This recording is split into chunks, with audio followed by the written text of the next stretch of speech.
empezamos si queréis. Yo quería hacer una introducción a este tema, ¿no?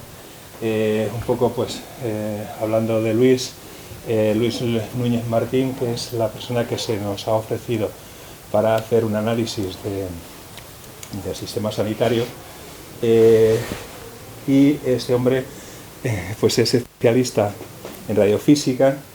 Lo voy a leer porque si no se me olvida. En radiofísica hospitalaria, en física médica y en protección radiológica, lo podéis leer ahí. Ha sido jefe del servicio de radiofísica en el Hospital de Majadahonda, ya está jubilado, y es profesor honorario del Departamento de Medicina de la Universidad Autónoma de Madrid, ¿no? Eso es. Queremos analizar el sistema sanitario. O sea, él vino con una serie de propuestas, y entonces pues lo que vamos a ver un poco es todo el sistema sanitario, que entendemos como un concurso, o sea, un conjunto de recursos y servicios, y la financiación, bien sea pública o bien sea privada, de que dispone el país para atender las necesidades de salud de los ciudadanos, ¿no? En este análisis van incluidos, o sea, vamos a hacer un análisis de los recursos, de los servicios, de la financiación y de la normativa también que está en vigor, ¿no? El objetivo, entre los grandes titulares que se esgrimen sobre la sanidad, siempre se demanda su carácter universal, su óptima calidad, y el ámbito público de presentación de los servicios, temas de extrema importancia que son objeto de amplios debates, pero ¿qué hay detrás de otro tema demandado, que es la gratuidad, ¿no? Esto es un tema que está muy en boga. Este es el asunto que se trae a discusión y análisis en este momento. Esta sesión de seminario es experimental. O sea, lo que hemos hecho es, vamos a hacer una sesión como si fuera una prueba piloto, y en el caso de que veamos que tiene aceptación, que entendemos que es un tema, son temas actuales, la Universidad Popular pues sí que procuramos asistir a estos temas que están más en boga, más en actualidad. Entonces, si respondemos a las expectativas de los asistentes, programaremos varias sesiones en la próxima temporada. Las características que debe recoger un seminario de un par de horas, esto es un texto que él me ha dado, que trate sobre la importancia de la economía y la asistencia sanitaria, es quizá demasiado ambicioso, pero planteado como ensayo piloto para diseñar un programa de infoformación futuro, no solo sobre la economía sanitaria y su impacto asistencial, sino también sobre todos aquellos aspectos y circunstancias que rodean la asistencia sanitaria, pueden resultar muy instructivos. O sea, puede ser. Entonces, bueno, pues os dejo con Luis. Venga, pues muchas gracias. Y el teléfono, sí, por favor, que ponerlo en silencio. Bueno, muchas gracias, Manuel. Muchas gracias a todos vosotros por asistir a esta cuestión. En principio, la génesis de que estemos hoy aquí viene de un seminario al que asistí un fin de semana sobre espectrometría en astrofísica, ¿no? Y entonces a lo cual fue digamos apoyado por la universidad, y entramos en contacto en uno de los descansos sobre las cosas que hacíais y demás, y entonces obviamente de acuerdo con mis antecedentes, 40 años de trabajo en hospitalario, ¿no? Pues dije, hombre, pues el tema de la salud, podíais tratarlo. Os lo pregunté así, y decía, bueno, pues estamos interesados. Digo, bueno, pues entonces hablamos y ya está, y hablamos, ¿no? Esa es la historia. Entonces, como consecuencia de esto, ¿qué es lo que pasó? Pues Manuel me dice, ¿de qué quieres hablar? ¿O qué se puede hablar? Entonces, bueno, pues me lo pienso. ¿Y a qué conclusión llegué? Bueno, pues un poco, pues echando la vista atrás, pensé que cuando me jubilé me habían quedado la sensación de que me faltaban cosas por hacer. Me fui a casa con 9 líneas de investigación.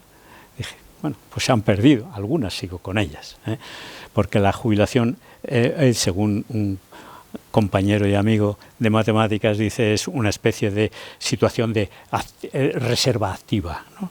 Bueno, nosotros no somos los que doblamos el espinazo y estamos doloridos, lo único que nos puede doler es la cabeza de pensar, ¿no? El caso es que como consecuencia de esto pensé, bueno, me he ido con estas cosas y luego por otra parte me fui con la sensación de decir, no he podido reflexionar muchas veces en cuáles son las cosas que debiera de haberme parado a pensar más detenidamente.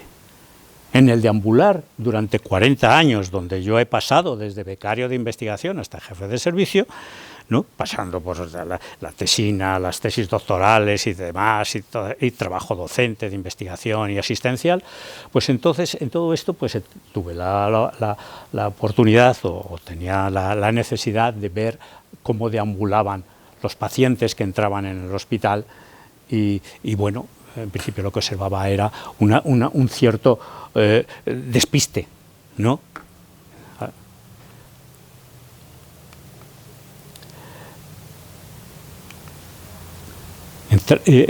Había un gran despiste, la gente no sabía dónde ir. Entraba en un gran hall y entonces pues no sabía si ir a la derecha, a la izquierda, al mostrador, qué mostrador, porque había varios mostradores. Entonces realmente estaba muy alejada la situación del hospital. Estoy hablando fundamentalmente de hospitales, no estoy hablando de la primaria, pues, hablo de lo que he vivido, ¿no?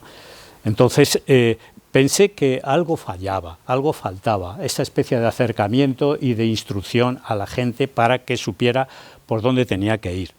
Luego, en fin, había más cosas después de esto, cuando tú seguías la pista a donde iba a parar el paciente, que si iba a parar a nuestro servicio, pues entonces ya veías un poco eso y tenías oportunidad de centrarle y de asesorarle y de cuidarle, en definitiva, ¿no?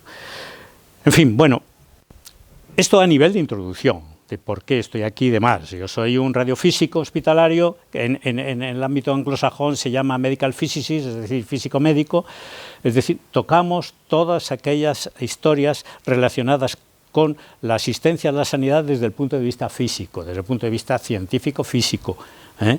Entonces, lógicamente, pues tocamos muchísimas cosas.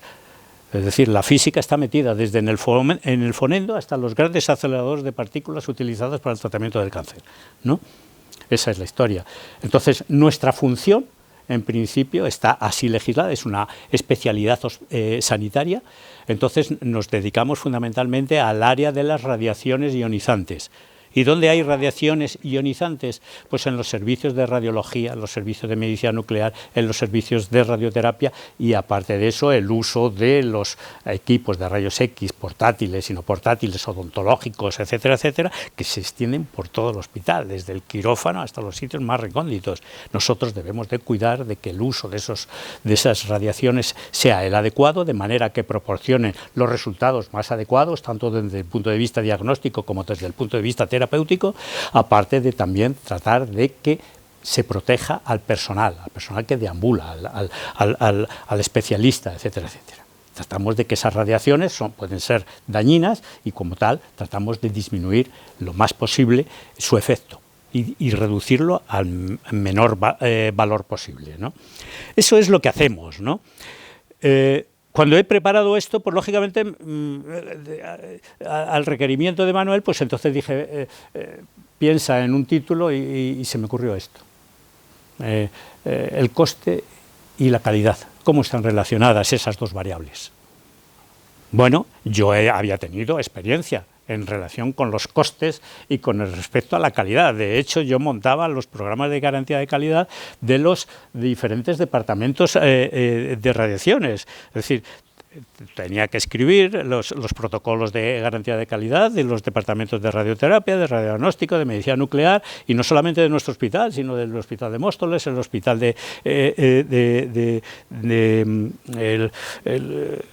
en Navacerrada, Guadarrama, perdón, Guadarrama, siempre las confundo, de Guadarrama o el Hospital de El Escorial, ¿no? Aparte de los ambulatorios y centros de especialidades que tienen equipos de rayos, y por tanto nosotros teníamos que ir allí a ver cómo estaban funcionando y si estaban en condiciones. Entonces, bueno, pues coste, calidad. Y empecé a buscar bibliografía. Yo tenía la idea, yo había peleado por encontrar, me había encontrado con problemas a resolver sobre, yo necesitaba para mi ejercicio profesional, digamos, más gente y más instrumentación.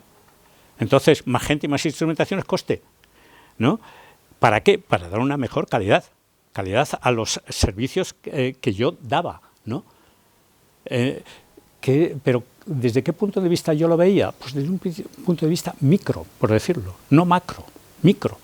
Yo iba al director médico, yo iba al gerente, que quiero esto, que quiero más gente, que quiero tal, que esto es lo que hace falta hacer para hacer las cosas mejor, porque cada vez hay más demanda para hacer las cosas mejor, ¿no? Porque las cosas siempre se pueden hacer mejor. Entonces, bueno, por eso digo el aspecto micro. Claro, el director médico, el gerente y demás, pues recibía las peticiones de todos mis compañeros de los otros departamentos. Y entonces tendría que seleccionar, digamos, de alguna manera, qué es lo que era más importante de abordar. Tenía un presupuesto, tenía que repartir ese presupuesto. Y esto es lo macro, y esto es lo que me ha costado trabajar. Es decir, ¿qué es lo que pasa en el ámbito macro? ¿De dónde vienen esos dineros? Y bueno, en este sentido voy a avanzar en esto. La documentación que hay, evidentemente, es magnífica. Internet es extraordinario.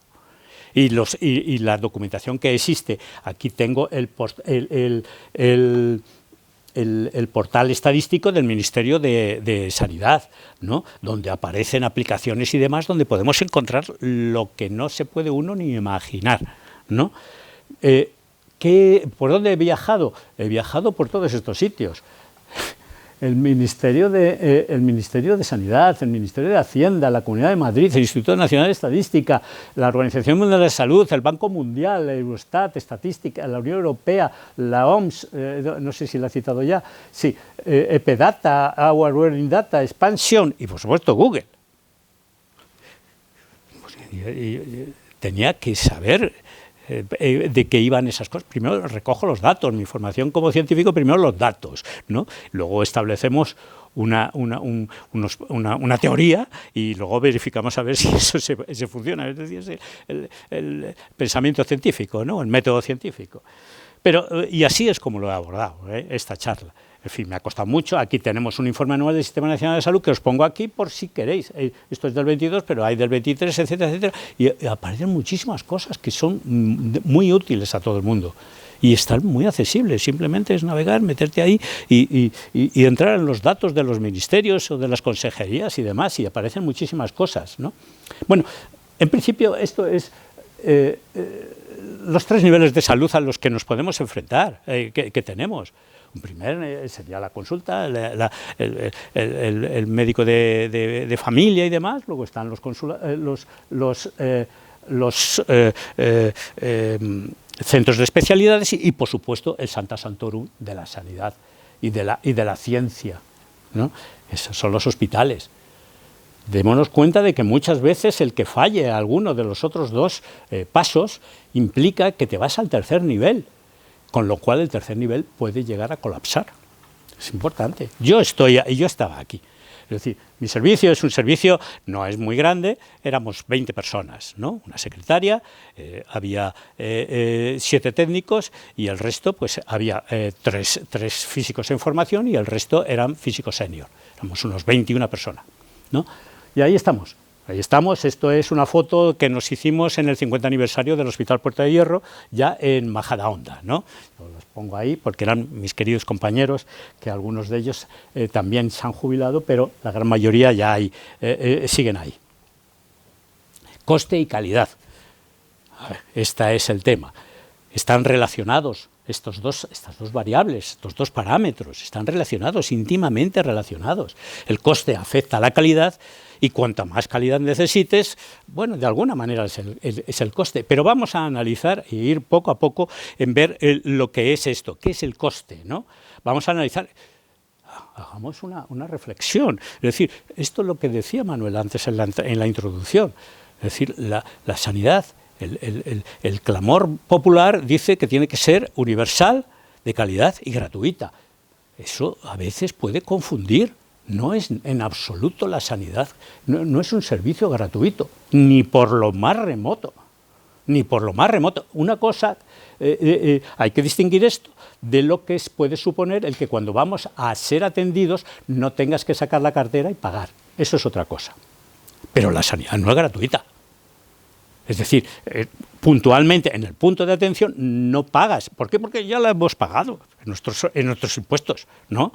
Esa es la historia. Hay un sistema. Esto no funciona así en todos los sitios del mundo, en todos los países, ¿no? Aquí hay algunos ejemplos. Cada vez que vas al ambulatorio son 200 euros. Y parece que no los hemos sacado del bolsillo. Pero hay 200 euros.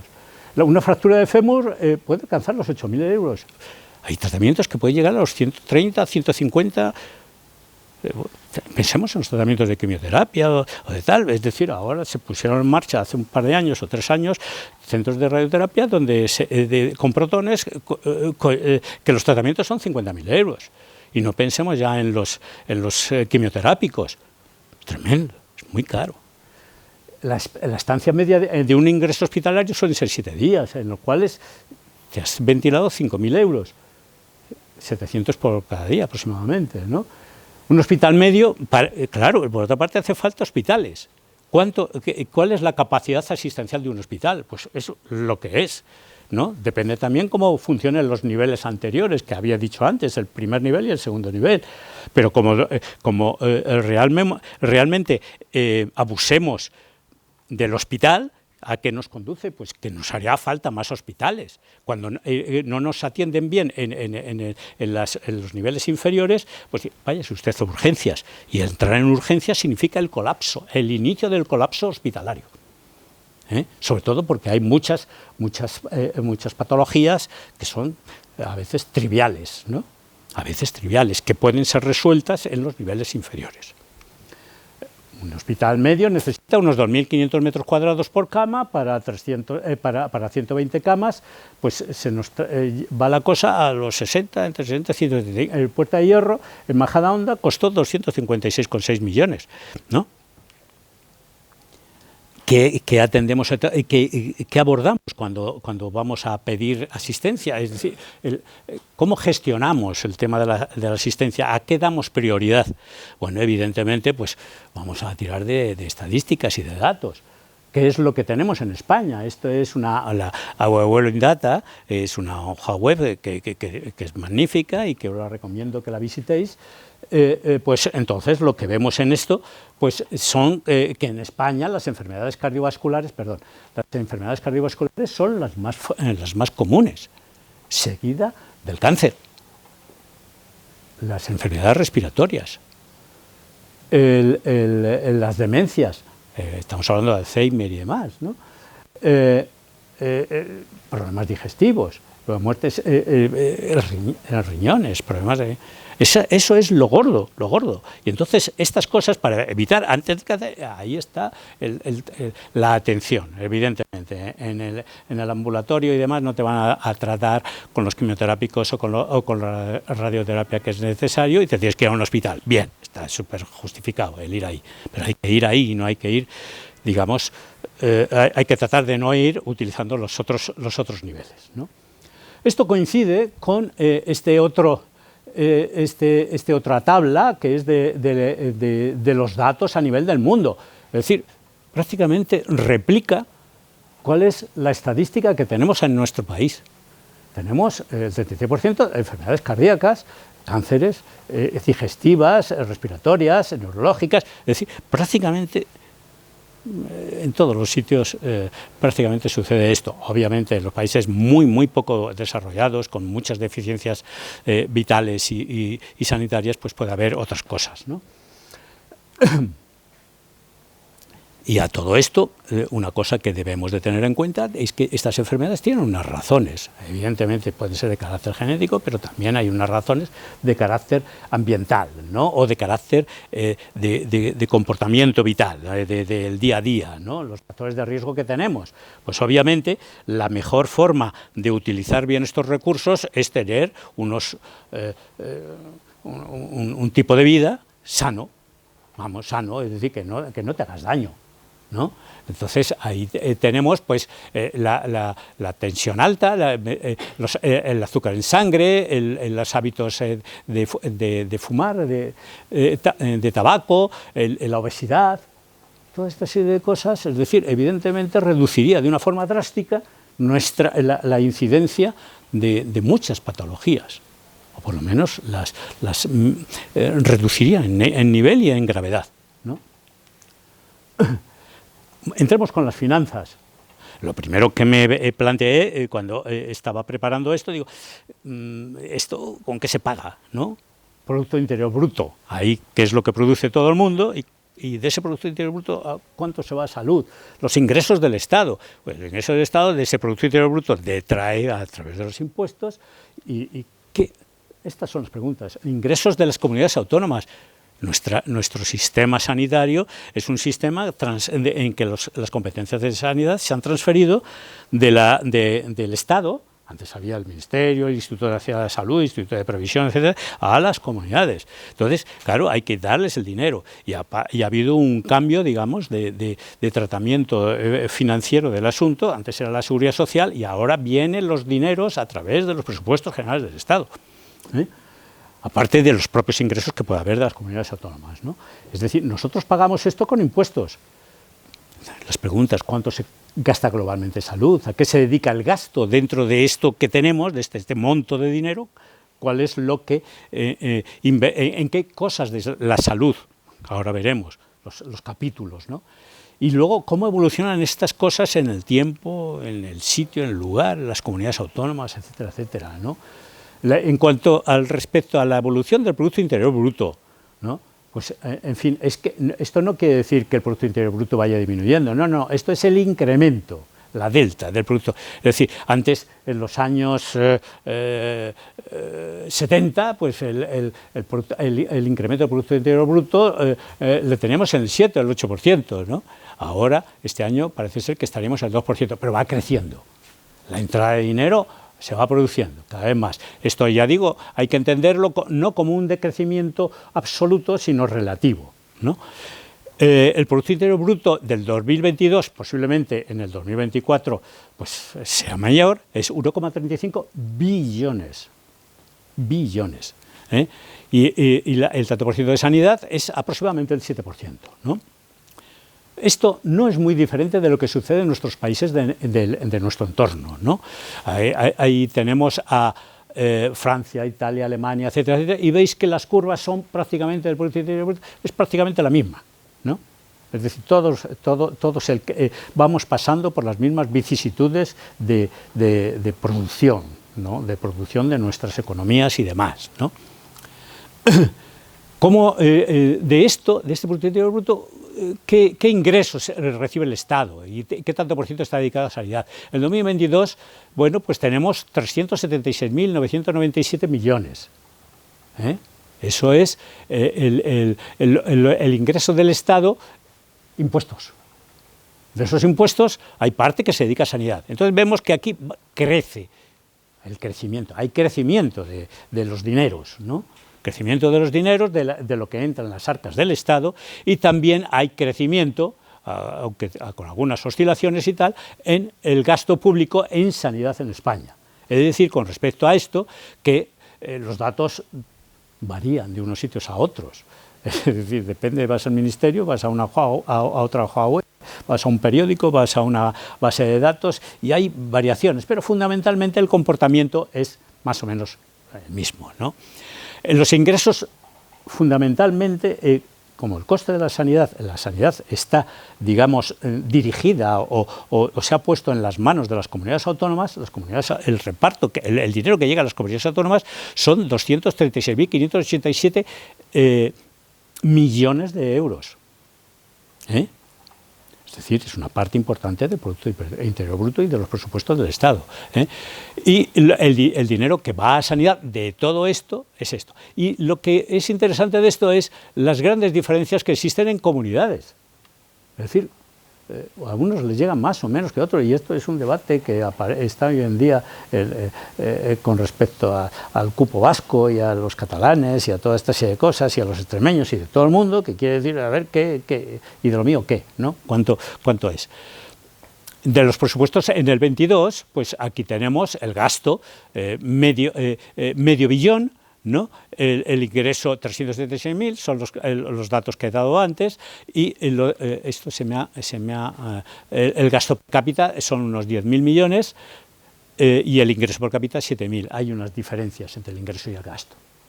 Y eso es también motivo de debate político que tienen ahí nuestros partidos. En Madrid ahí tenemos que también aumenta el gasto, la inversión, ellos reciben más dinero y gastan más dinero en sanidad. Y hay un aumento paulatino. En todo esto he de decir que estas curvas tienen un determinado comportamiento.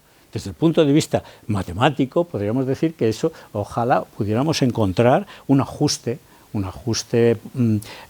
matemático para poder combinar esto y ver por dónde pueden ir las cosas, hacer estudios prospectivos. Muy difícil, porque depende de muchas cosas. El gasto público de sanidad por habitante en comunidades autónomas, pues aquí lo vemos. En Madrid, en el año 24, son 1.625 euros por habitante, lo que por término medio nos gastamos, y hay una diferencia entre el País Vasco, que está en los 2.150, y en Madrid 1.625, casi de los que menos invertimos. Eso no quiere decir que a lo mejor seamos peor tratados, porque hay otro afecto, ya lo veremos adelante, que hay otros parámetros, hay otras variables que hay que tener en cuenta. Resumiendo, el Producto Interior Bruto en España para el año 22, 1.350.000. Los ingresos del Estado por impuestos, 377.000. Ingresos que se les da a las comunidades, 236.000. El resto, pues lógicamente, se queda en actividad ministerial. Los ingresos dedicados a sanidad, 65.000. Ingresos a la Comunidad Autónoma de Madrid, en la que estamos, por eso pongo referencia a ello, unos 26.000. El gasto por habitante en Madrid, 1.625. Esos son datos. Es decir, por eso decía antes que yo estaba perdido. Una cosa era ir a mi director médico, a mi gerente, que me diera 200.000 euros para comprar un equipo, 300.000 y tal. Y ahora estamos hablando de miles de millones, billones. Entonces, claro, estaba perdido, no tenía ni idea de por dónde podían ir las cosas.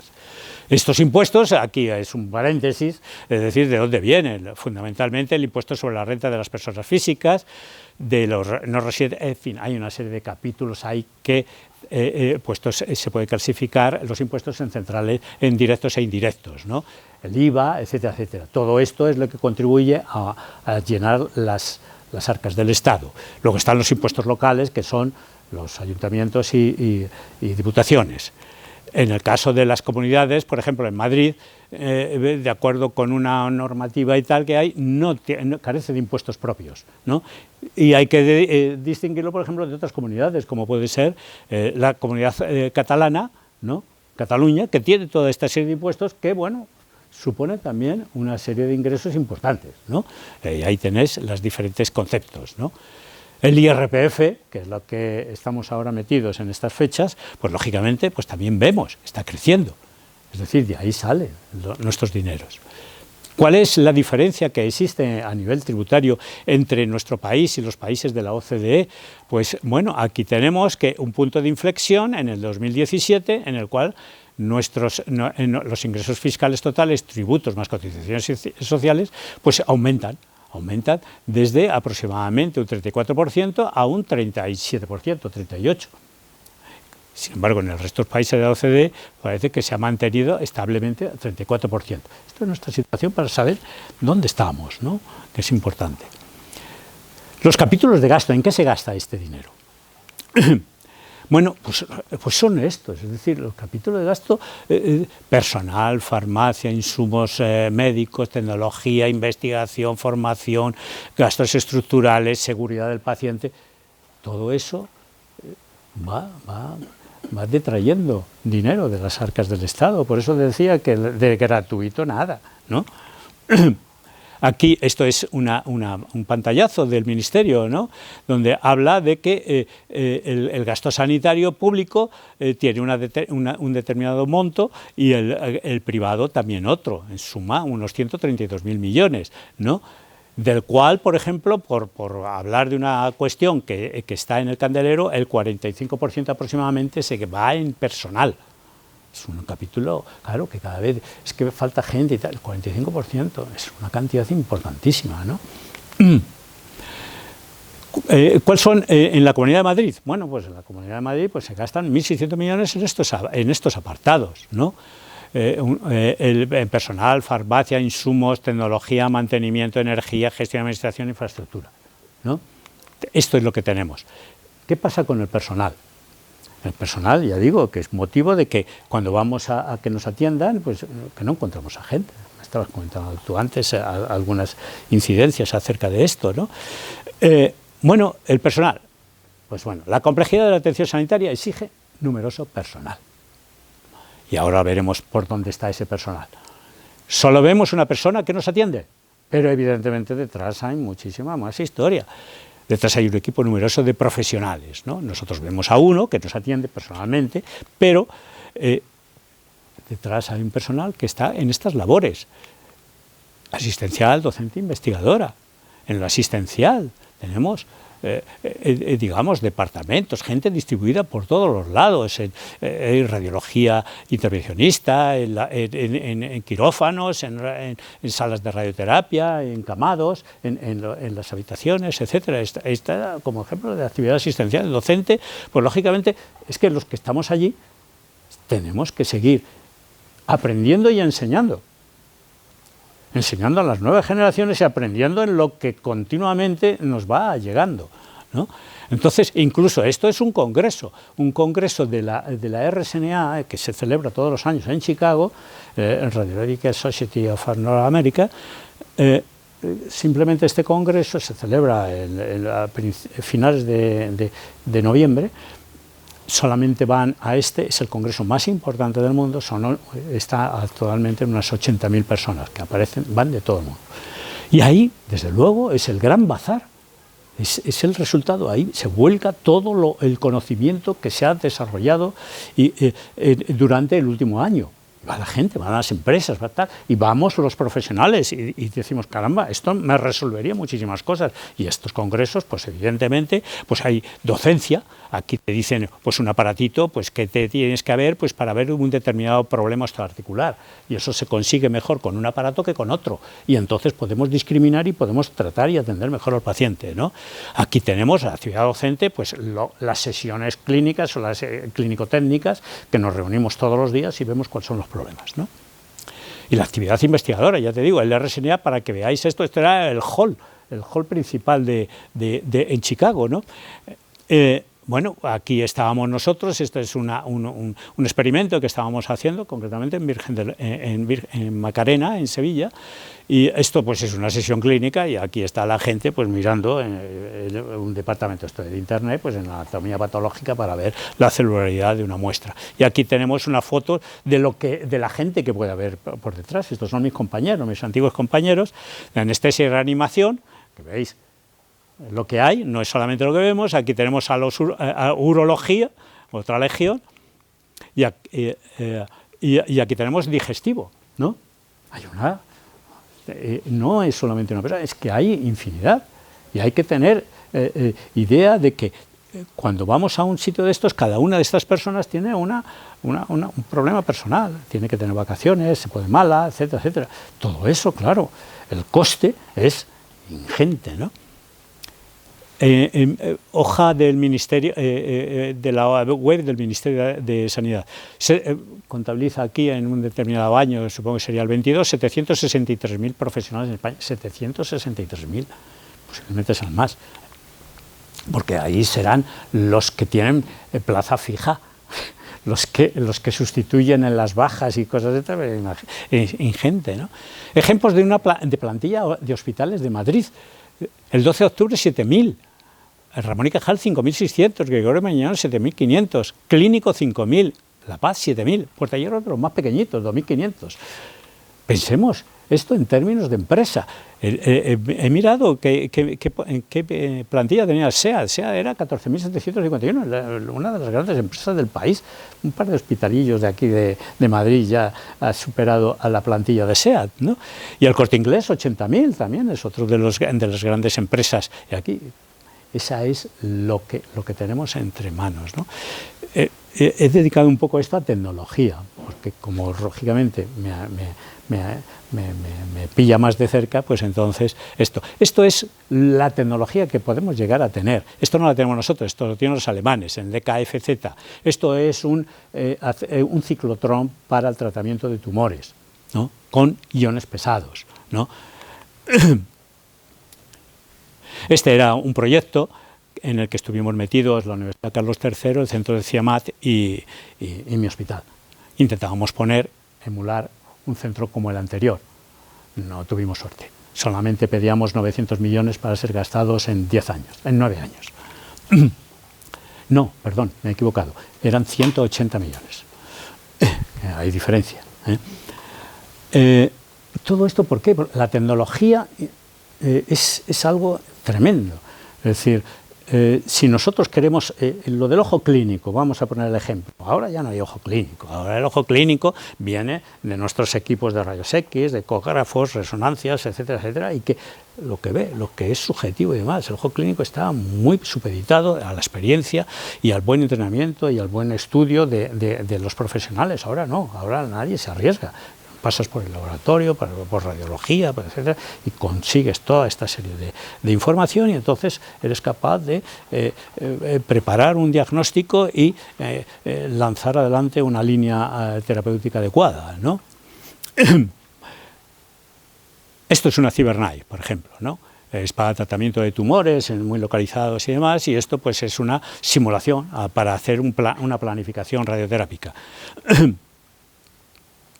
Esto es un ejemplo de un tratamiento de radiocirugía. Concretamente yo puse en marcha la radiocirugía en el sector público en Madrid, ¿no? Entonces, esto me costó Dios y ayuda,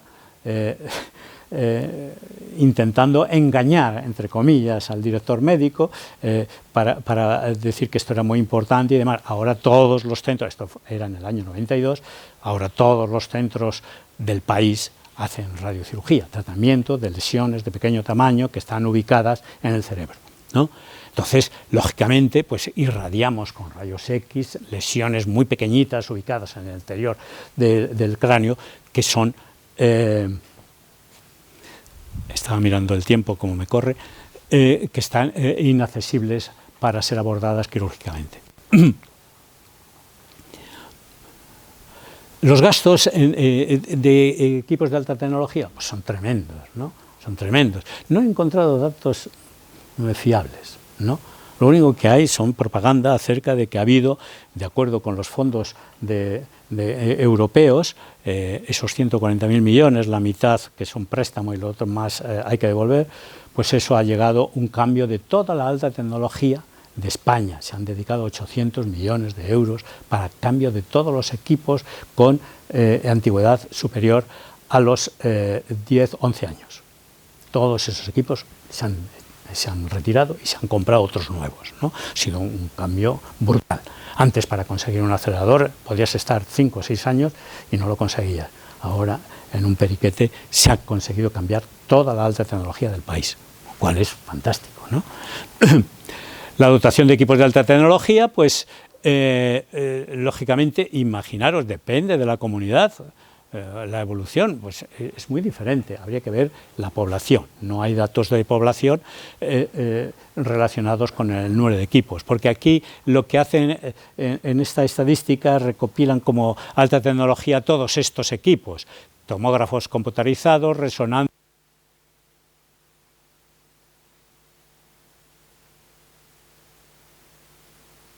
hacen un saco Y entonces de esto dicen, bueno, pues esto es la alta tecnología. Y lo compara por hospitales. Si vemos España, veis los números, no están mal.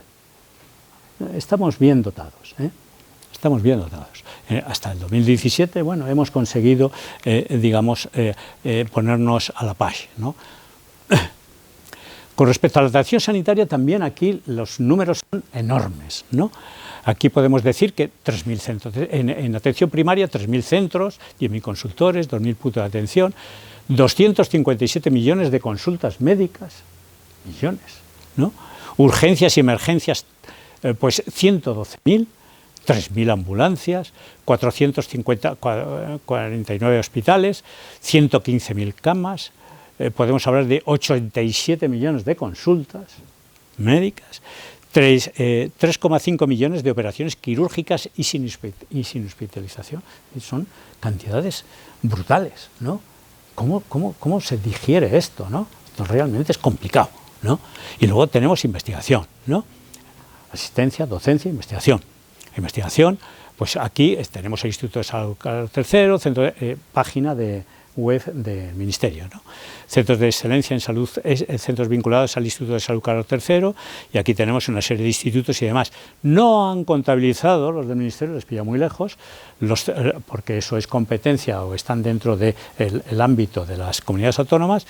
Faltan los propios centros sanitarios, donde tenemos nuestras fundaciones de investigación, y allí todo el mundo, con nuestra triple vertiente de asistencia, docencia e investigación, todos estamos metidos en este mare magnum de actividad. Y la calidad. Hemos hablado de la parte económica, por decirlo de alguna forma, y ahora nos metemos con la calidad, ¿no? Bueno, hoja web del Ministerio. Bueno, cómo está devalorado por los usuarios los ingresos y asistencias en hospitales, las consultas de atención primaria, la atención en urgencias y tal. Bueno, estamos en un aprobado alto o en un notable bajo. Bueno, esto es una percepción, ¿no? Otra cosa es cuando bajamos al terreno, a la tierra, ¿no? Aterrizamos aquí, a lo mejor no pensamos de esa manera, y a lo mejor, bueno, son términos medios y demás. Aquí en Madrid, situación de la lista de espera quirúrgica, esto es del año 23, 71.693. Espera, en lista de espera para operarse, en Madrid, en el segundo semestre del 23. La comparativa, tiempo medio de espera para operarse en cada comunidad autónoma. Bueno, en Madrid la verdad es que tenemos un tiempo el más pequeño, ¿no? Dime. Pero para operarte ya te tienen que haber diagnosticado, ¿verdad? ¿Perdón? Que para operarte, para estar en la lista, tienen que haber diagnosticado.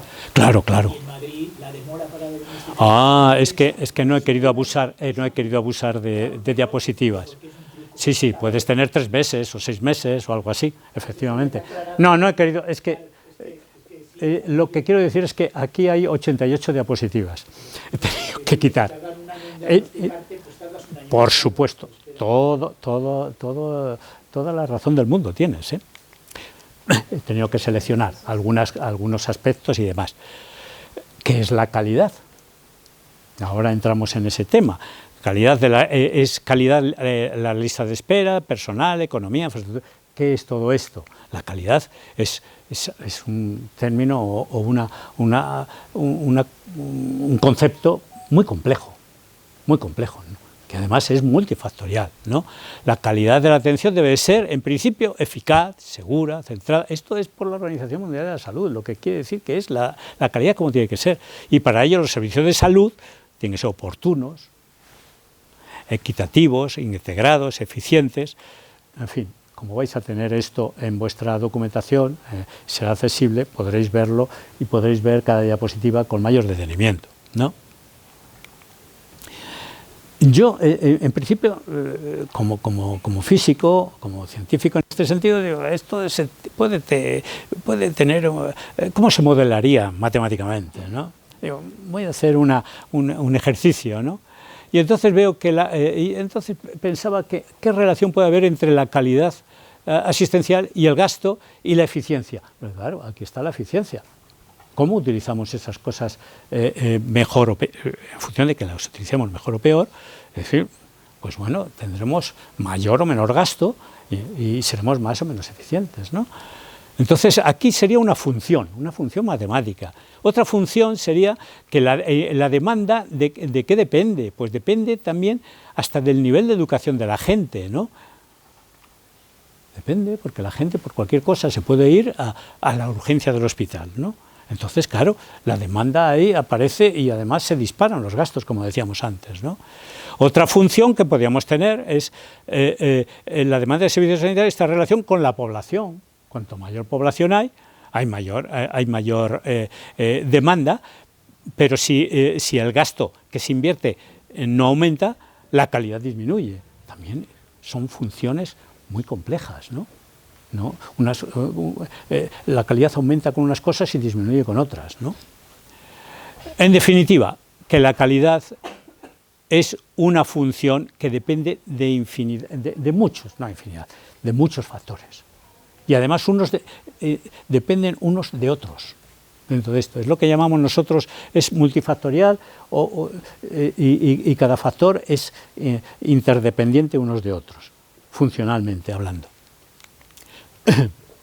Entonces, el establecer, digamos, una curva o una solución a esta ecuación desde un punto de vista teórico exige lo que no está escrito. Es decir, es prácticamente imposible, ¿no?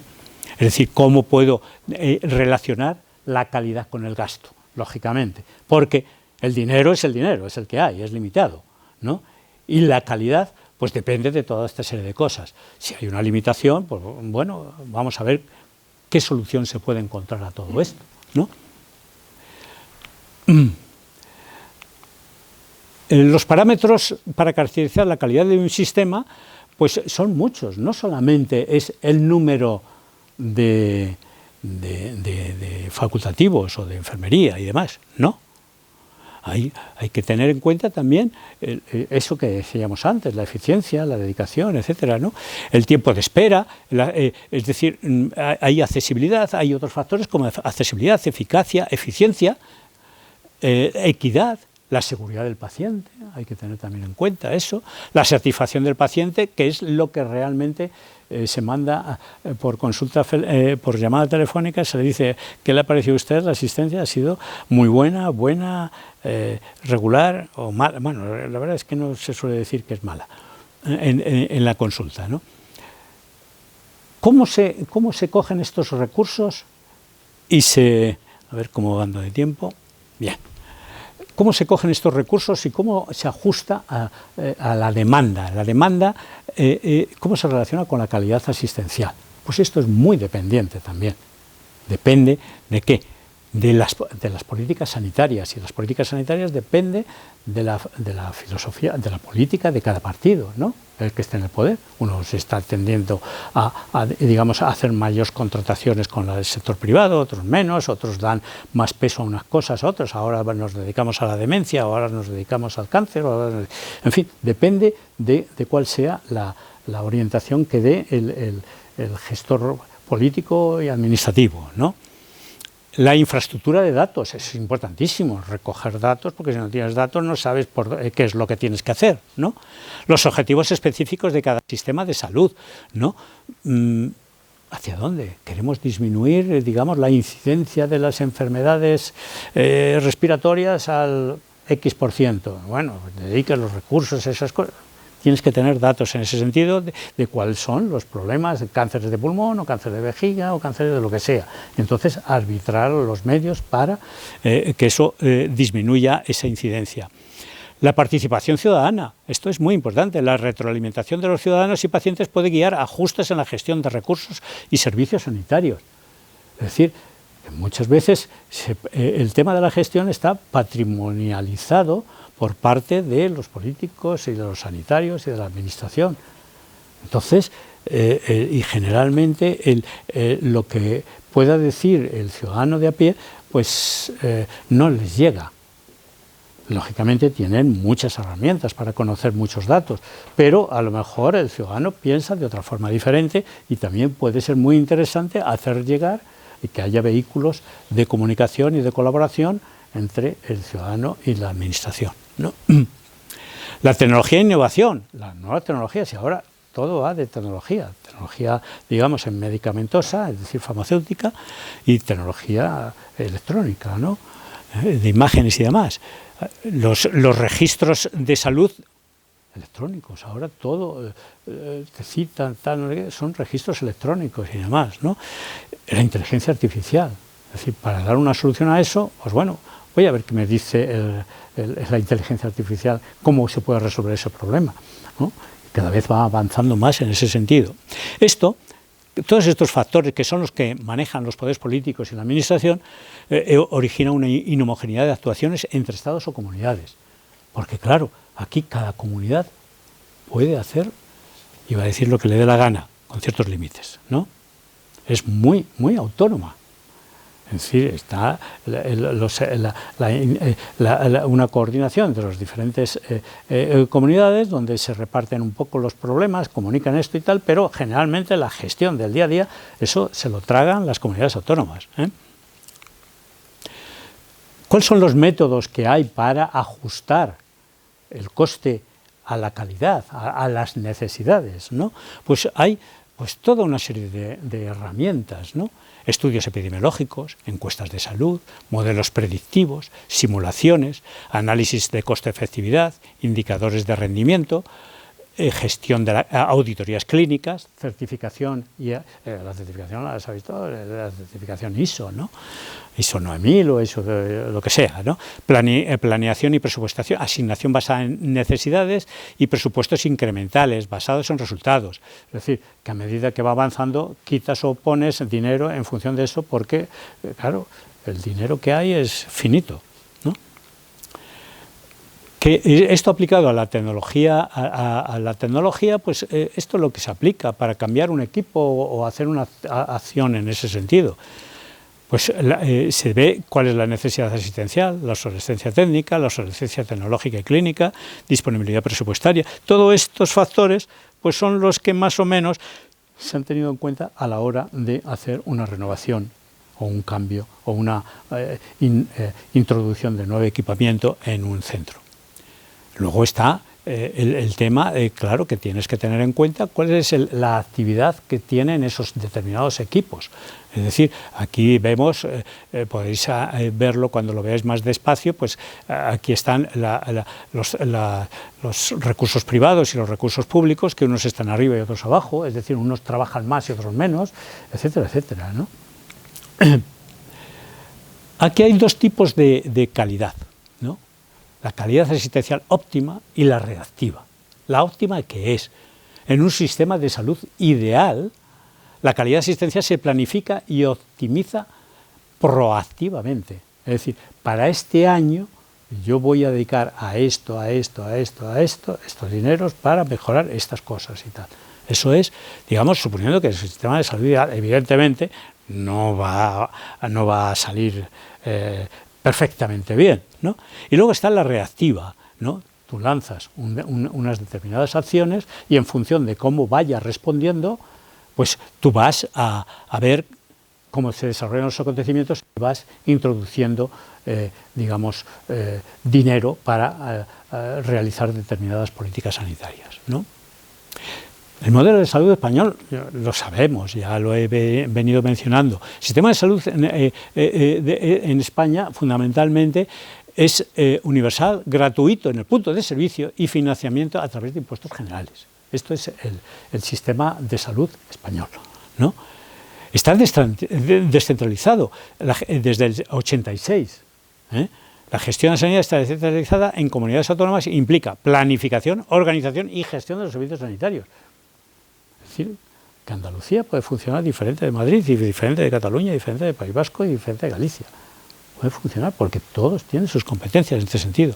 Las funciones del Ministerio de Sanidad, entonces, ¿qué decimos? Aquí, cuando estaba echando los números, cuando estaba recopilando datos, me encontraba los datos del Ministerio de Sanidad. Entonces decía, ¿cuál es el gasto de sanidad en las cuentas del Ministerio? Y entonces lo miraba eso y lo comparaba con las comunidades autónomas. Digo, si no me coincide, claro, es que el Ministerio de Sanidad tiene unas determinadas competencias como muy centrales y las comunidades autónomas tienen otras. Y por lo tanto, unos tienen unos dineros y otros otros, ¿eh? Entonces, las funciones son de coordinación y supervisión. Tienen que vela porque cumplan los estándares mínimos, buscan que haya una uniformidad en la atención en todas las comunidades, responsable de políticas nacionales en salud pública, en fin, y tiene coordinación de redes y sistemas de información de salud. Una cosa como muy genérica, y evidentemente tiene la posibilidad de redactar las normativas a nivel nacional, que evidentemente serán vinculantes, ¿no? Y luego están los modelos regionales, cada comunidad autónoma tiene sus propios servicios de salud, hasta tal punto que nosotros tenemos una ley general de sanidad y en Madrid tenemos una ley general de sanidad de Madrid. Tenemos una ley que prácticamente la replica, ¿no? Pero evidentemente nosotros es de aplicación la ley general de sanidad, ¿no? Las competencias, pues ya digo, financiamiento, recursos humanos, tecnología, política de salud, y todo esto llevado por modelos regionales. En Madrid tenemos el SERMAS, el Servicio Madrileño de Salud, ¿no? Que incluye una colaboración público-privada y la gestión directa de hospitales y centros de salud, ¿no? Esto es sintéticamente, ¿no? En Cataluña se conoce su modelo, el CatSalut, como un modelo de integración de atención primaria especializada y un fuerte enfoque en la atención basada en la comunidad. Y en Andalucía está la red de salud pública y enfoque en la equidad y en la accesibilidad de los servicios de salud en áreas rurales y urbanas, ¿no? Bien, entonces, en general, globalmente, España, ¿qué tenemos? Pues tenemos un sistema que puede describirse como que tiene una estructura de descentralización muy avanzada, dentro de un marco de Estado unitario, por ahora, con similitudes a un modelo federal en la práctica de la gestión sanitaria. Es decir, España prácticamente es un Estado federal, ¿no? Casi federal, digo yo. Pero eso no puede hacer que una comunidad tenga una sanidad más avanzada que otra. Sí. Y el sistema central no comprueba que los que ha descentralizado funcionan bien. Bueno, ahí están las reuniones que tiene el Ministerio con los diferentes consejeros de sanidad de todas las comunidades. Se reúnen periódicamente y entonces todo el mundo dice cuáles son sus problemas y se trata de hacer ajustes. Y el Ministerio, lógicamente, tiene un papel central en este sentido. A nivel de distribución de recursos, trata de esto. Lo que pasa es que se llama la Junta Interterritorial. Y entonces realmente funciona muy mal. No hacen ni puñetero caso. Porque en definitiva los consejeros de sanidad son como ministros, los ministros de sanidad de su respectiva comunidad autónoma. Pero realmente, es decir, hay un tema que está relacionado con el aspecto de solidaridad intercomunidades, ¿no? Entonces, que aquí, por ejemplo, se trate bien una cosa y en el otro lado se trata mal. ¿Por qué? Porque en el otro lado es muy difícil. Si no tomas una decisión global, lógicamente el tema de la descentralización está bien porque acercas el problema a los gestores y a la población. Pero por otra parte, claro, puede producirse que en función de quién te haya tocado gestionando eso, pueden las cosas ir muy mal o muy bien, ¿no? Ese es un problema, ¿no? La Junta Interterritorial es una organización, un mecanismo que debiera de venir funcionando, pero que todos los ministros y demás acaban hasta las narices porque nadie les hace ni caso, ¿no? ¿Qué conclusiones a todo este panorama podemos tener? Podemos sacar. Bueno, en principio, decir, este es un trabajo de unos alemanes, que la dignidad humana es el principio director en la ética de la salud pública. Eso es algo que debe de guiar el funcionamiento, de que todos deben de ser tratados éticamente, dignamente, etcétera, etcétera, ¿no? Muchas conclusiones se pueden sacar o podríamos pensar que debían de sacarse. La salud es un asunto esencial de un país que debe ser garantizado universalmente. El sistema sanitario desarrollado para garantizarlo es muy caro y complejo, y yo añadiría, con unas funciones y con una interrelación muy compleja también y difícil de prever cómo va a evolucionar en un sentido o en otro. independientemente de la marcha de la economía, las inversiones, hemos visto antes que el Producto Interior Bruto, los impuestos, los gastos, etc., eran crecientes. ¿En qué forma son crecientes? ¿Va así decreciente o así decrecientes? En función de eso, claro, es muy importante, ¿no?, conocerlo, cómo vamos a ajustar esas cosas, ¿no? Haya un margen para invertir más en recursos. Estamos en el 7% del PIB y hay margen en los presupuestos estatales y autonómicos, obviamente, a base de quitar cosas de un lado y ponerlas en el otro, ¿no? Esa es la historia, dar prioridad a unas cosas u otras. El modelo sanitario y del Estado, así como la actividad económica que está asociada a la salud, precisa prestar una atención cuidadosa a su evolución. Y todos debemos de estar atentos. Esto es una responsabilidad de todos y cada uno de nosotros. Por eso el consultar, a ver cuánto se gastan nuestros representantes en toda esta serie de cosas es importante. Es decir, tirarles de las orejas y decir, oiga, por favor, esto no funciona bien, ¿no? Estábamos hablando de que las decisiones estructurales y de planificación, así como las que afectan al paciente individual, están patrimonializadas por los agentes del sistema sanitario, políticos, administración y sanitario. ¿Qué quiere decir? Que, incluso en el aspecto personal, cuando está uno hablando con su médico y demás, en fin, a nivel de temas de las decisiones, ¿quién las toma? A veces, como paciente, tomándose usted que es el que más sabe de la cosa, ¿no?, más sabe del problema, pero a veces no es bueno tener esa cuestión, porque puede haber otros factores que pueden no ser tan beneficiosos para el propio paciente, ¿no? El conocimiento de las estructuras y funcionamiento del sistema sanitario es realmente muy bajo. Cuando la gente dice ha ojeado el Sistema Nacional de Salud, ha navegado por ahí, ha visto las guías clínicas o las guías de salud que están publicadas, etcétera, etcétera, la verdad es que muy pocos se han preocupado de estas cosas. Es decir, puede haber unos porcentajes, un nivel medio de un 50-60% de la población que tiene un nivel medio, ¿no?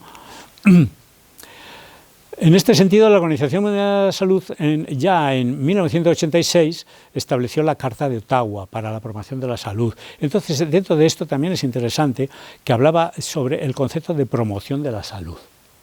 Es decir, tenemos dinero finito, tenemos una calidad finita y muy dependiente de cosas. ¿De qué depende de la solución? ¿No? Pues vamos a hablar de promoción de salud en este sentido, ¿no? Hay una estrategia, es decir, me parece que me pasa una. Sí, hay países y organizaciones que controlan la... a ver. Claro, me pasa todo esto. En este sentido decía que era la formación en salud del ciudadano es realmente baja. Y entonces esto es preocupante. Es preocupante porque por un lado colapsas el sistema, porque para cualquier cosa vas a demandar eso, y si tú estás ocupando un sitio que podría ser ocupado por otro que tiene más necesidad, pues entonces estás haciendo la puñeta, ¿no? En definitiva. Entonces, eso de lo que llama la Organización Mundial de la Salud habla de habilidades. ¿Qué comprensión de la información sobre enfermedades se tiene? La capacidad para interpretar las etiquetas del medicamento, la comprensión de los riesgos para la salud y cómo prevenirlos, la capacidad para comunicarse con los profesionales de la salud, la capacidad para acceder y evaluar críticamente la información sobre la salud. El otro día me llama un viejo amigo y me dice, pues tengo un problema X, tal, te llamo, ¿qué te parece? ¿Qué opinas? Quiero decir eso que, lo primero, ¿has hablado con tu médico? Sí, pero que no lo entiendo, tenía mucha prisa, o lo que sea, ¿no?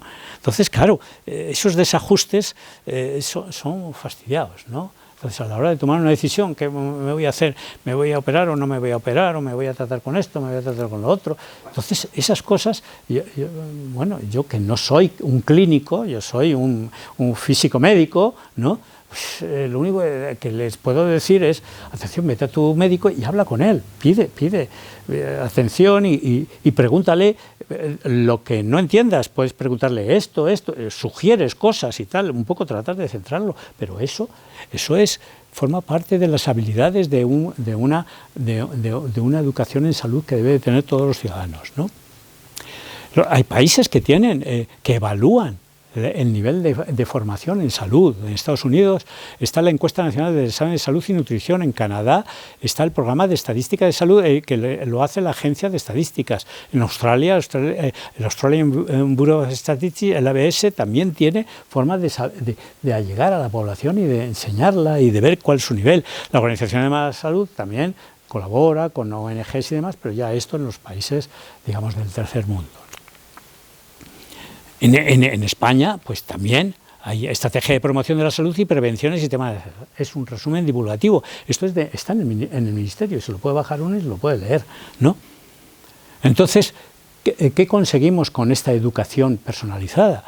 Bueno, pues en principio se me ocurría, cuando venía para acá, un ejemplo, es decir, ante todo este problema, es decir, costes crecientes, recursos, dineros limitados, calidades variables, regulares, malas o óptimas y demás. ¿Qué es lo que puede hacer uno? Evidentemente, pues, como en la meteorología, cuando llueve, ¿qué es lo que hace cada uno? Pues se pone un impermeable, se pone un paraguas y todo el mundo tenemos que ir con nuestro paraguas, en nuestro impermeable y en nuestro zapato impermeable para no mojarnos. Pues en este sentido esto es la educación en salud. Tenemos que educarnos en salud. Fundamentalmente, ¿por qué? Porque no podemos controlar todos estos parámetros. No los podemos controlar. Es decir, no podemos controlar ni al político, ni al administrador, ni al gerente, ni al médico, ni a la enfermera, porque es todo un conjunto de parámetros, de variables y demás, que tú al final pues te encuentras en algún determinado momento, bueno, beneficiado o has podido ser tratado satisfactoriamente, pero en otros casos no. Entonces, atención, ese paraguas es impermeable, tenemos que ponerlo, y ese paraguas impermeable se llama educarnos, formarnos. No dejar esto, hay que tratar de defendernos. Tenemos que tratar de defendernos. Bueno, antes estaba esto, decía, en toda esta serie de cosas la Universidad Popular tiene un papel estupendo. Es decir, puede colaborar, pero se puede colaborar cuando se recibe información sobre nuestras dudas. Ahí, por ejemplo, el caso que planteabas tú acerca de los cuidados de personas mayores y necesidades y tal, lógicamente puedes colaborar, pero siempre y cuando pues tengas información de cómo está la situación y dar información a la gente que la necesita, ¿no? Y eso, gracias.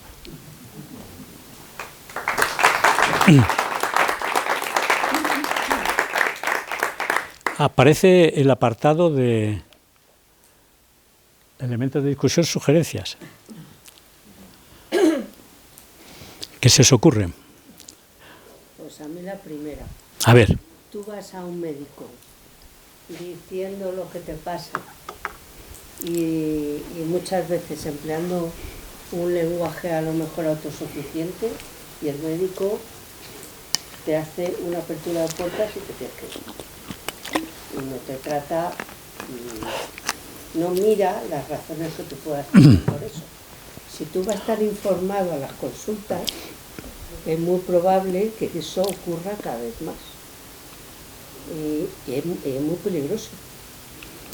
Porque eso significa que los médicos están trabajando al máximo nivel o con una desgana bastante fuerte y que piensan que nos estamos metiendo en su trabajo. Es que lo mismo que tenemos que cambiar desde la perspectiva del ciudadano paciente, también tiene que cambiar el profesional sanitario. Tiene que haber un ajuste. El problema de la salud es un problema de dos. Es un problema del paciente y es un problema del sistema sanitario y del profesional sanitario. No hay más remedio.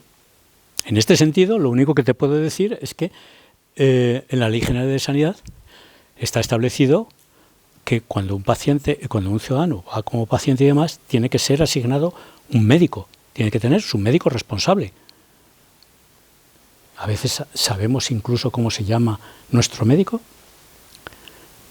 Pues yo llevo un año buscándolo. Pues léete la Ley General de Sanidad y te aparece, oiga, ¿mi médico de referencia cuál es? Y entonces tendrás que mandar una carta a la consejería y decir, oiga, por favor, no sé quién es mi médico, después de un año. O bien a través de algún colectivo, o algún grupo, alguna asociación y demás, pues ir en este sentido. Hay que cambiar esta historia. Si no hay tiempo, es decir, esto es una demanda de los médicos de primaria, ¿no?, que tienen establecido cada 10 minutos uno y demás. Entonces, claro, dices, tienes 7 horas, 70 minutos dividido entre 10, 7, yo qué sé, ¿no? Bueno, 70 minutos no, son 7 horas por 6, 420 dividido entre 10, 42, 40 pacientes, ¿no? Hay unos que necesitan más y otros que necesitan menos. A lo mejor no hay que ir 40, generalmente pues tienen más tiempo. Y luego, por otra parte, las bajas que se producen que no son cubiertas. Ahí está el gasto de personal. Gasto de personal, 45% de los gastos. Claro, ¿y de dónde sacan eso? Pues en vez de los 1.000 y pico millones que se dedican a esto, pues a lo mejor son 2.000 millones. Porque habrá que contratar a más gente. Porque claro, no todo el mundo está en la asistencia en primer plano atendiendo al paciente. Como he visto, asistencia, docencia, investigación. Todo eso es tiempo. No puedes estar con el paciente mientras estás aprendiendo o estás dando docencia. Porque eso lo tiene eso en un hospital. Recordad que yo estoy hablando un poco desde la perspectiva que conozco, ¿no? Entonces tienes que estar en un sitio o en otro, ¿no? Entonces, eso es recursos. ¿Cuál es la solución a esa ecuación tan endiablada, ¿no? Pues no la tenemos, no la tenemos. ¿Qué hacemos? ¿Prueba y error? Aprobamos esta solución y a ver si va bien o no. Esto es lo que generalmente se suele hacer, prueba y error. Pero, evidentemente, a lo mejor, con lo que tú estás diciendo, hay determinadas cosas que sí que se pueden mejorar. Es decir, vamos a ver de dónde sacamos más dinero para meter más recursos a personal, pero también hay que estudiar también el tema de la gestión. Es muy importante la gestión. ¿Cómo un antiguo compañero mío, que no voy a decir quién es, pero que estaba dedicado a la gestión en la dirección y demás, estaba en un ambulatorio. Y entonces me dijo, Luis, me quiero jubilar. Me quiero jubilar porque nadie quiere trabajar por la tarde. Ningún médico quería trabajar por la tarde. Entonces, claro, es un problema tremendo. ¿Qué haces en este sentido? Es decir, la gente va por la mañana, por la tarde, la ocupación. Es muy complejo, muy complejo. Y aquí todo el mundo tiene que arrimar el hombro. Y evidentemente, pues a lo mejor hay que aumentar los recursos, quitándolo de cosas que pueden ser más prescindibles, ¿no? Más prescindibles. En vez de dedicar, yo qué sé, 1.500 millones para... Yo soy antibelicista. Para la guerra, pues ¿para qué demonios vas a matar a nadie? Dedícalo a esto. 1.500 millones son 1.500 millones, son mucho dinero, ¿no? Entonces, no sé si... Lo veo muy complicado. Es muy complicado, es un tema muy complicado. Por eso estamos planteando aquí de que educación en salud, es decir, establecer, digamos, un programa en que todo el mundo pueda, digamos, formarse, ponerse su impermeable y su paraguas para esto y para defenderse del chapuzón que te cae encima, cuando, como en tu caso, no lo puedes resolver fácilmente. Entonces, en este sentido, bueno, pues buscar soluciones y muchas veces pues escribir una carta de protesta y demás, decir, atención, ¿esto de qué va? Si vas tú con otros 1.000 personas, pues a lo mejor la cuestión se empieza a poner más cruda y empiezan a dar más soluciones, se lo empieza a tomar más en serio. Luego existe un problema, por ejemplo, el tema de la digitalización, ¿no? El tema de la digitalización de los recursos es tremendo. con el call center, ¿no? Y la citación digital. Yo no sé cuál es vuestra experiencia en este sentido. ¿Ha hablado un poco?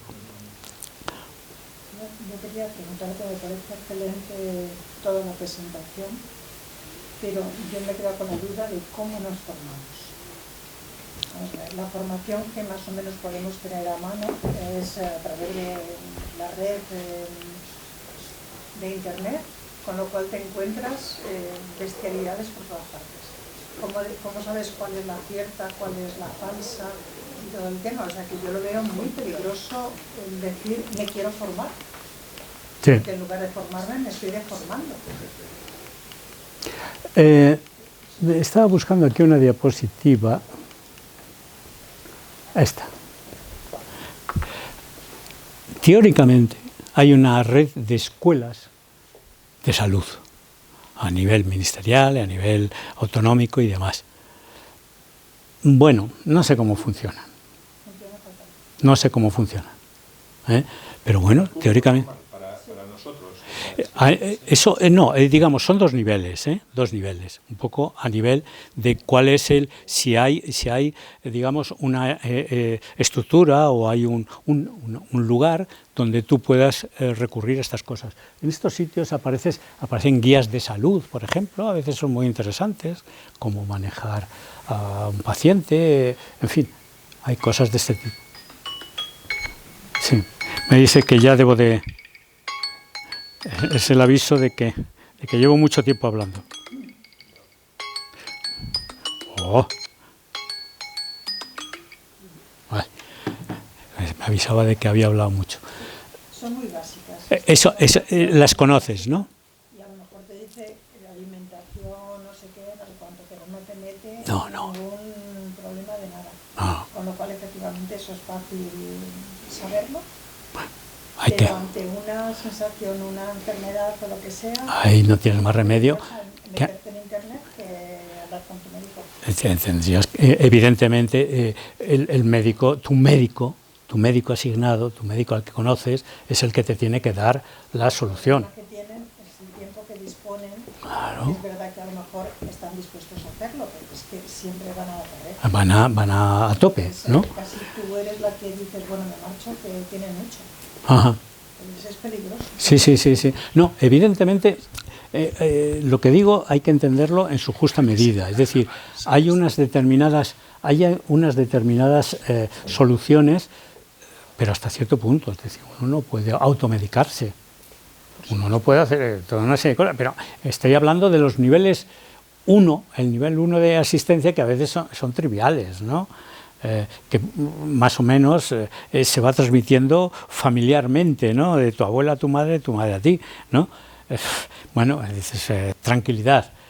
Otra parte también, eso lógicamente debiera de abordarse estos temas, digamos, en la educación, en los sistemas educativos, a nivel de los jóvenes, saber qué es lo que pasa, qué es la enfermedad, cuál es el sistema, etcétera, etcétera, ¿no? Entonces, eso es importante, pero evidentemente la solución definitiva tiene que venir de las manos de un facultativo. Claro, es el que se ha dedicado toda su vida a estudiar esto y es el conocedor. También hay que tener en cuenta otra cosa.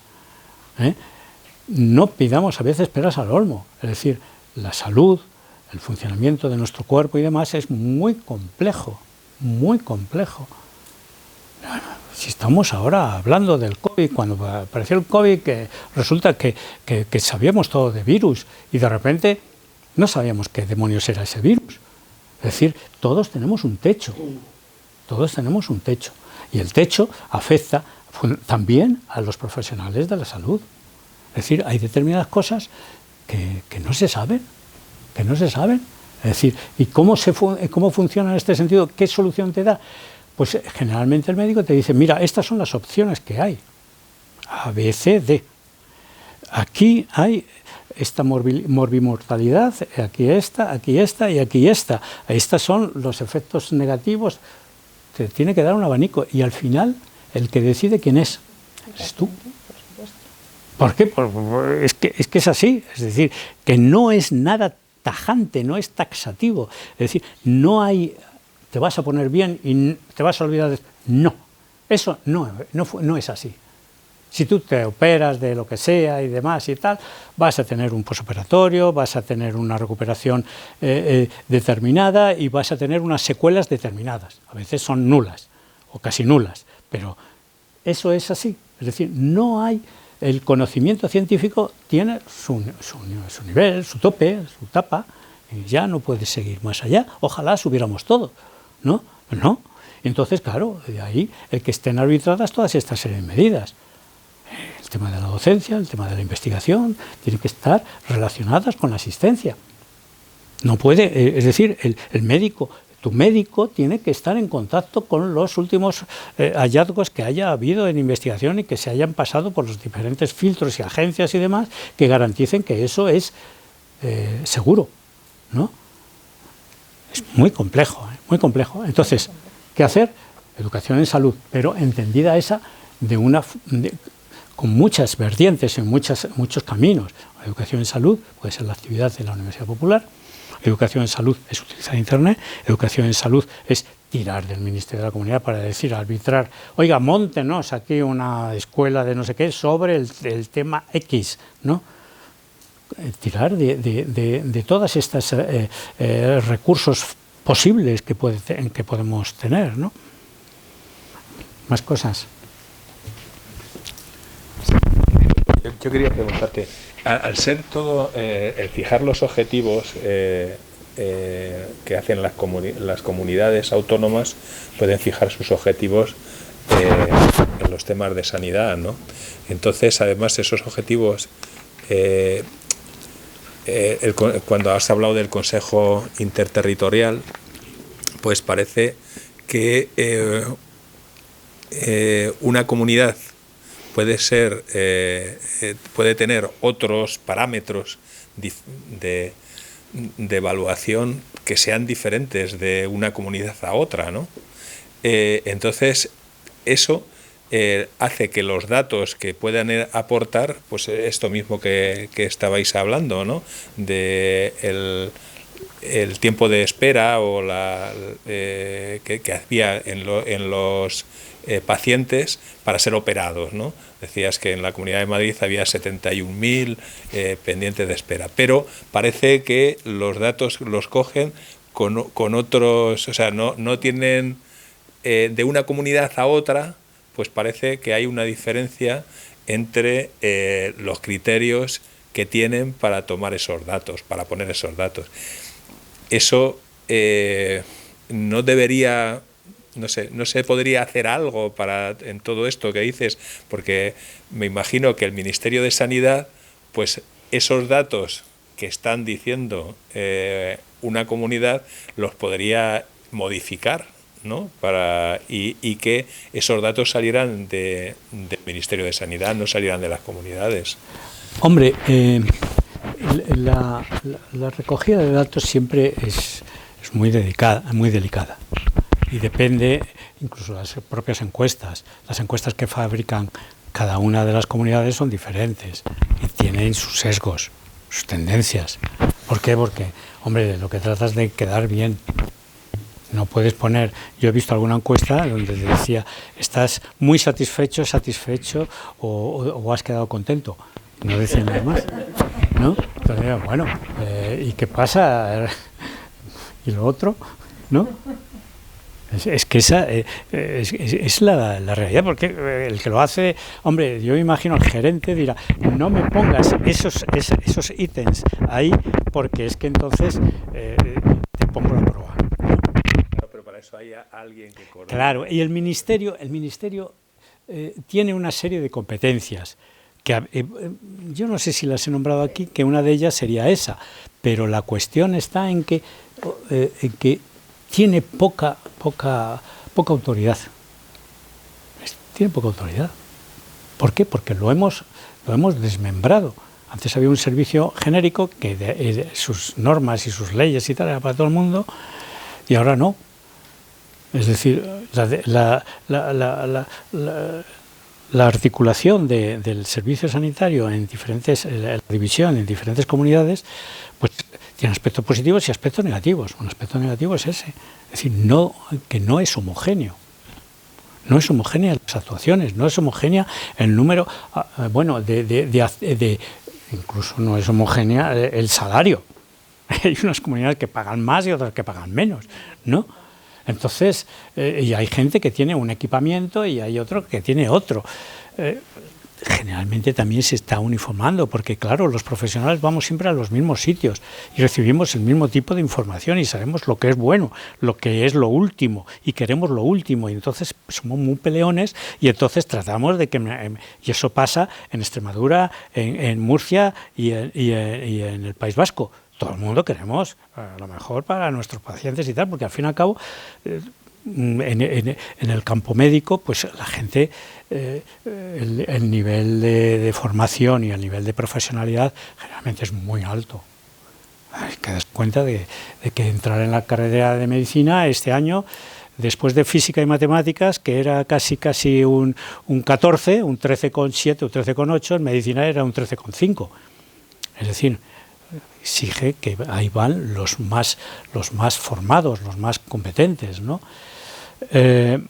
Pero el problema es un problema de definición, de que todo el mundo asuma que haya un grado de solidaridad, de manera que la gente sepa ceder y dar, ¿no? Para que todos tengamos un nivel aceptable y positivo, ¿no? ¿Querías preguntar? Sí, cuando se hicieron las transferencias, ¿cómo se transfirió, cómo se utilizan los hospitales que Madrid tiene? Porque al ser un bien centralizado, Madrid estaba superdotada. El problema es que otras comunidades no tienen esa dotación de hospitales, ni de universidades, ni nada. Entonces, ¿ceden hospitales al resto de comunidades, tratamientos, docencia? Bueno, generalmente hay ciertos elementos comunes, ¿no? Es decir, funcionan realmente con los mismos parámetros, pero con diferentes niveles. Por ejemplo, en La Rioja, el País Vasco y demás, tienen unos niveles muy altos. Están muy bien dotados. Bueno, ya habéis visto el ingreso, el gasto per cápita, ¿no? Es mucho mayor. Por lo tanto, están mejor dotados. ¿Pero por qué entonces pacientes de otras comunidades vienen a Madrid mandado por sus hospitales? Bueno, aquí puede ser todo el mundo tratado de cualquier comunidad. Ahora te cae la organización y la gestión de donde caigas. No, en pediatría, por ejemplo, se mandan, por ejemplo, Castilla y León, mandan a Madrid porque ellos no tienen muchísimas dotaciones. Si no tienen, por ejemplo, determinado equipamiento, lo pueden mandar. Y entonces lo que se hace es facturarles a la comunidad de origen. Vale, o sea que hay facturación. Se factura, igual que, por ejemplo, a los extranjeros que no tienen residencia, pues se les manda la factura. Otra cosa es que se consiga cobrar. Otra cosa es que se les consiga cobrar. Yo me acuerdo con los de gestión que al personal extranjero se los mandaba a Francia, Alemania o tal. Decía que era imposible que revertiera ese coste. Y ya vemos lo que cuestan las cosas, ¿eh? Una consulta son 200 euros, por decirlo de alguna forma, ¿no? Sí, yo quería hacer un par de preguntas. ¿Existe alguna estadística sobre el coste por paciente en la sanidad pública y en la sanidad pública pero de gestión privada? O sea, ¿cuál es qué problema. No, sí, me imagino. No, decir, si es que te voy... un dato fiable, yo lo Sí. Bueno, otra cosa es, por ejemplo, oye, que hay un desarrollo tecnológico tan bestial, si no habría alguna forma de limitar la duración, por ejemplo, de las patentes. ¿La duración de las patentes, lo que permitiría un acceso con un costo distinto, porque claro, hoy en día cáncer, que se están desarrollando unas terapias que son costosísimas y que tienen una duración larguísima, con lo cual, pues bueno, al final alguien se llena los bolsillos cuando está muy bien tener beneficios, ganar dinero, pero a lo mejor no tanto. O sea, habría una limitación a nivel internacional, por ejemplo, para limitar esa duración de las patentes, que lo que hacen es poner en quiebra la sanidad pública, porque claro, en muchos casos se dan unos tratamientos que valen 50, 60, 70.000 euros, pues que son complicados, ¿no? Y luego solamente aclarar una cosa, que espera, que luego no me acuerdo. Para acceder a sí, no, que la primera te cuento con respecto a la diferencia de los costes entre la asistencia en centros públicos y centros privados. Primero te diré, yo presenté en un trabajo, en un paper que presenté sobre lo que me costaba a mí la radiocirugía y lo que le costaba... no era eso. Bueno, sí, hice un estudio en lo que nos costaba a nosotros tratar a un paciente en nuestro hospital con radiocirugía, la técnica más avanzada entonces, y lo que estaba facturando el privado. Yo eché las cuentas y estuve trabajando con la gente de gestión y demás. Le imputábamos además los costes hasta al gerente, el dinero del gerente y toda esta serie de cosas, la luz que se gastaba, etcétera. Y además una incentivación porque trabajábamos fuera de hora, tenía que salir de hora para poder disponer del equipo, en fin, eso es otro asunto, ¿no? A nosotros nos salía 800.000 pesetas, porque entonces era en el 92, 93, y creo que era el 92, 93, sí. Y en la sanidad, en los centros privados, estaban facturando 2 millones, ¿no? Eso es una cuestión. ¿Qué otros factores influyen en los costes? Hombre, el coste más inmediato es el coste del profit, el beneficio. Si es un ente privado, tiene que conseguir, la sociedad esa tiene que conseguir beneficios, los accionistas quieren dinero. Entonces ese dinero no se contempla en el campo público porque en tal caso debiera de revertir. No, ya usted sabe si se va para otras cosas, ¿no? Pero en principio no hay profit, no hay esto. Por otra parte hay otros elementos, ya digo, estos son múltiples factores complejísimos, ¿no? No es lo mismo lo que sucedía hace 10 o 20 años y lo que está sucediendo ahora. Ahora, en la asistencia privada hay una especie de proletarización tremenda de los facultativos. Están cobrando a 5, 10, 15 o 20 euros la consulta. Claro, tienen 20 consultas y eso lo multiplicas todos los días y todos los meses y tal, le sale una cantidad importante, ¿no? Gente que puede sacarse 10, 15 o 20.000 euros, ¿no? En función del centro que sea y de la especialidad que sea. Y aparte de eso, también otra de las cosas es un tema que a mí me parece tremendo, es el tema de la compatibilización de la atención del profesional que se dedique por la mañana a la atención pública y por la tarde a la atención privada. Éticamente yo lo he rechazado. Yo lo rechacé en su momento y no estaba de acuerdo, ¿no? Pero claro, entonces esta serie de cosas. Y luego los costes, evidentemente la privada también, te doy otro factor, otro dato. Un equipo que adquirimos nosotros en el hospital que costaba 2 millones de euros, a la privada le costó medio millón menos. ¿Por qué? Porque nosotros tenemos que cumplir la ley de contratos del Estado. Y es muy rigurosa. Bueno, pero aparte casos mascarillas y cosas de estas corruptelas estúpidas, ¿no? Pero allí nuestros compañeros de gestión y demás son muy estrictos, no te pasan ni una. Y además te dicen, y esto tiene que pasar esto, y tiene que ser publicado aquí, y tiene que tal, y que tiene que pasar por aquí, toda una serie de cosas. Entonces, esto es un encarecimiento tremendo. Entonces, claro, los privados tienen mucha cintura en este sentido. Es decir, inmediatamente pueden recurrir, pues en vez de comprar esto, que es lo que pasó en el ahorro que te digo, en vez de recurrir al distribuidor de los equipos de aquí en España, se marchó a Estados Unidos y lo compró directamente allá. Cosa que nosotros eso es impensable. Pero él se ahorró medio millón. Entonces, esas son las cosas, ¿no?, que hay. Y luego, por otra parte, también el último aspecto es el tema de la eficiencia de la gestión. En mi hospital, bueno, también tenemos agendas, ¿no? Tú tienes una agenda, tú tienes que ver a tantos pacientes, etcétera, o tantas cirugías, o tanto tal, y vas ocupando huecos, ¿no? Pero a nivel de consultas, pues tienes más. Ahora mucho menos, pero antes tenías un cierto grado de libertad. Y entonces, en vez de los 15 minutos o la media hora que podías tener 3/4 de hora o 1 hora. Y no pasaba nada. La gente esperaba y sabía que también te podían atender a ti tranquilamente. Hablo de nuevo, el hospital, funcionamiento hospitalario, no en la primaria, ¿no? Entonces, claro, en el caso de la gestión esta, en los hospitales privados, funciona de una forma férrea.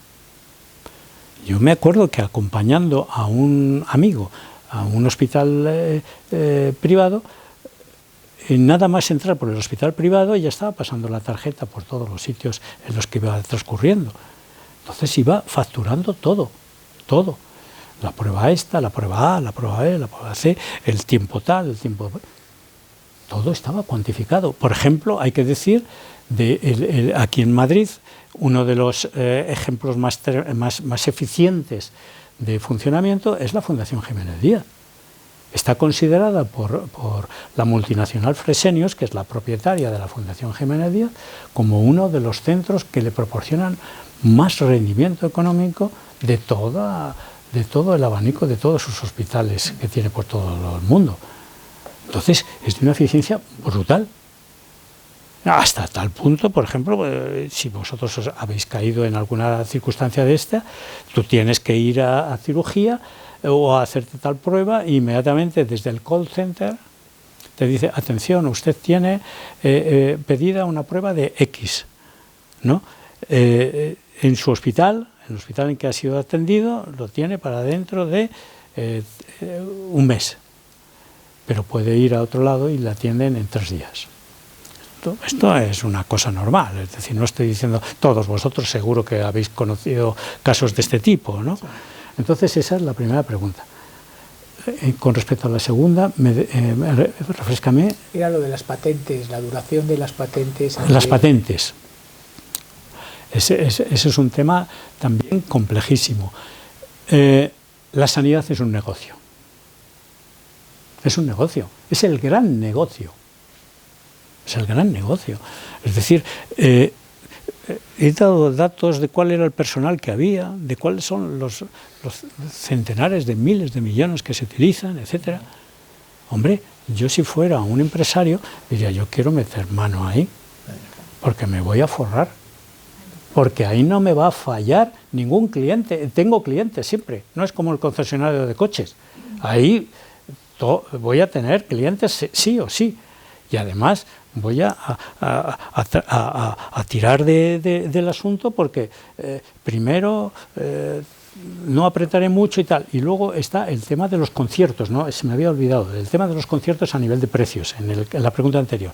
Los conciertos, yo he colaborado con la gente de la consejería que llevaban el tema de conciertos, el capítulo de conciertos. ¿Qué son los conciertos? Por ejemplo, a mí el hospital, yo qué sé, La Paz, ¿no? De repente tiene su máquina donde trata pacientes que la tienen en revisión y va a tardar 2 meses en arreglarla y ponerla en funcionamiento. O ha cambiado un aparato, pone otro y va a tardar 6 meses. Entonces, ¿dónde mando a esta gente si los otros están cubiertos? Concierto. Y haces un concierto con un centro privado. A nivel de esto o a nivel de otras cosas. Y entonces ahí... nuestros gestores que están ahí también son duros, Entonces, es decir, y además yo luego me he encontrado con colegas míos de la privada, es decir, joder, qué poco nos pagan, pero les pagan, ¿no? Y entonces aprietan, es decir, ¿esto cuánto le podemos cobrar? ¿10.000 o 5.000? Ante la duda, 5.000.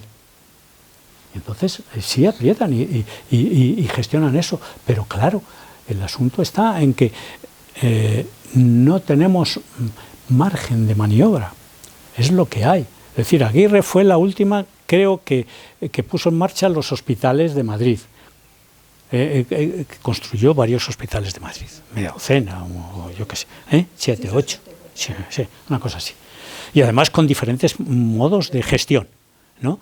Atendiendo a lo que viene establecido en la Unión Europea de colaboración público-privada, gestión privada y dotaciones de personal y esto público, ¿no? Entonces hay diferentes modelos, diferentes formas de funcionamiento.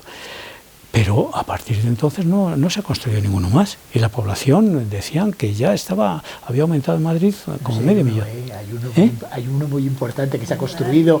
Se asemeja más a una nave industrial, pero se ha construido un hospital nuevo. Ah, bueno. Bueno. Y luego hay hospitales que tienen alas cerradas. O sea, decir que es... No, a ese no lo consideraba yo un hospital. No, pero digo que yo creo que el Reina Sofía, por ejemplo, que tiene alguna ala cerrada que no está abierta. O sea, bueno, sí. Bueno, en mi hospital, Puerta de Hierro, estaban las habitaciones para 2 camas. Y desde el primer día se quitó una. Entonces teníamos para, 800 camas o 900 camas y se quedó 600. ¿Entiendes? O sea que, claro, han disminuido las camas, ¿no? Pero eso significa que un paciente paga por 2. Sí, claro. Bueno, sí. Puede ser. Sí, el coste al final de la habitación era igual, hubiera uno, hubiera 2. Claro, el coste. Para lo que pagaba la Comunidad de Madrid. Hombre, no es exactamente porque come menos, etcétera, ¿no? Pero, no lo sé, pero evidentemente, claro, eso... Hombre, también está... Yo trato de abordar las cosas estas desde un punto de vista muy científico, ¿no? Es decir, que por otro lado, la estancia hospitalaria o posquirúrgica se reduce mucho. Allí la dirección pasa cuenta de decir cuántos pacientes, cuánto tiempo llevan tus pacientes ahí ocupando la cama. Oye, quien tienes que espabilar y mandarle fuera. Entonces, claro, en ese sentido la eficiencia, todo el mundo está en esta carrera contra los elementos, ¿no? Es decir, por un lado, público-privado, que es un tema que se puede plantear en otro momento, porque es complicado, ¿no? Y difícil, y por otra parte hiere sensibilidades, y por otra parte, digamos, está el considerar que todo el mundo, que los cortes en salud, es decir, que vienen cortes económicos, coste de personal es coste económico, reducir el coste económico, la gestión. Nuestros gestores eran deplorables. No teníamos... había un compañero mío que me hablaba, qué raro que nosotros pasamos por un sistema de formación MIR donde se forman los cardiólogos, se forman los radiólogos, se forman los físicos, se forman los oncólogos, etcétera, y no hay ningún sistema MIR donde se formen los gerentes. ¿Cómo se forma esto? Son médicos. No tienen por qué ser médicos. Bueno, se necesita un economista. Pueden ser economistas o pueden ser tal. En Francia está el... Sí, pues nada. Lo dicho. Esto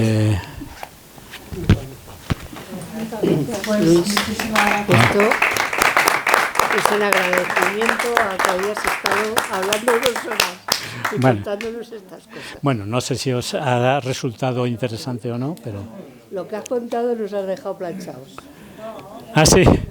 Bueno, era uno de mis objetivos. Bueno, pues ahora hay que almidonar.